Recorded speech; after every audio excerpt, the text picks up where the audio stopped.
सिंधी टोपी अजरक शान असांजो डॉक्टर नसरल्लाह जानो चवे आहे सिंध में साहो असांजो। नाराए सिंध जिए सिंध जियन सिंधी माण्हू अचो गॾिजी हणू सिंध जो नारो अला अचो गॾिजी हणू सिंध जो नारो हो जिए सिंध जियल सिंध जा मारू अल्लाह जिए सिंध जियल सिंध जा मारू।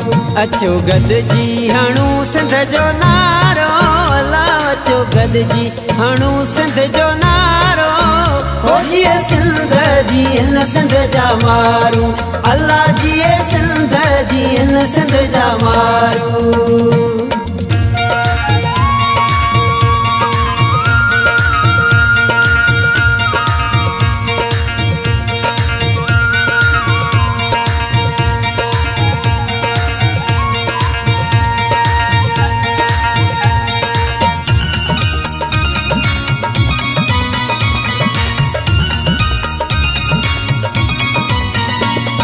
सिंध मुझी आहे सोहणी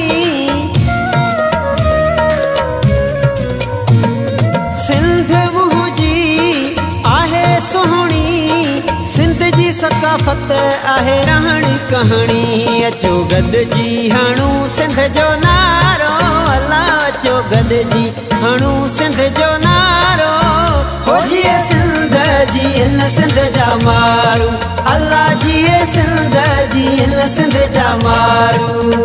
अचो गॾिजी हणू सिंध जो नारो हो जिए सिंध जियल सिंध जा मारू अल्लाह जिए सिंध जियल सिंध जा मारू।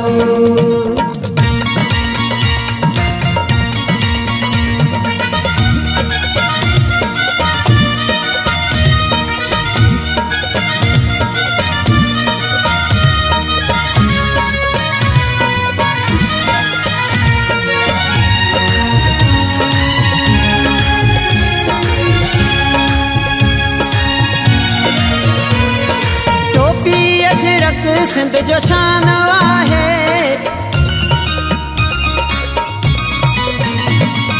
टोपी अजरक सिंध जो शान आहे सिंध ते सिर ॾींदो सिंधी जान आहे।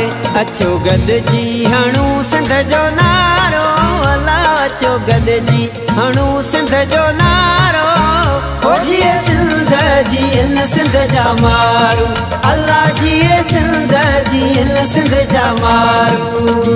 अचो गॾिजी हणू सिंध जो नारो हो जिए सिंध जियल सिंध जा मारू अल्लाह जिए सिंध जियल सिंध जा मारू।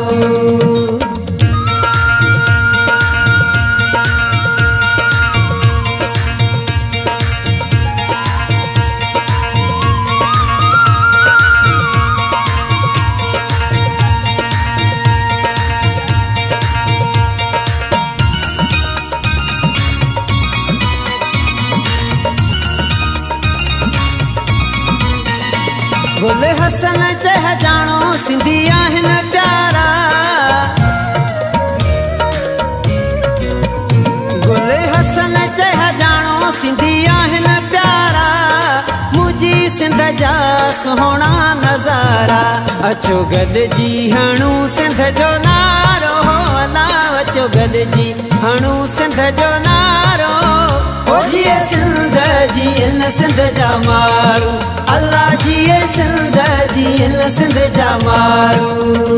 अचो गॾिजी हणू सिंध जो नारो अल्लाह अचो गॾिजी हणू सिंध जो नारो हो जिए सिंध जियल सिंध जा मारू अल्लाह जिए सिंध जियल सिंध जा मारू अल्लाह जिए सिंध जियल सिंध जा मारू अल्लाह जिए सिंध जियल सिंध जा मारू अल्लाह जिए सिंध जियल सिंध जा मारू।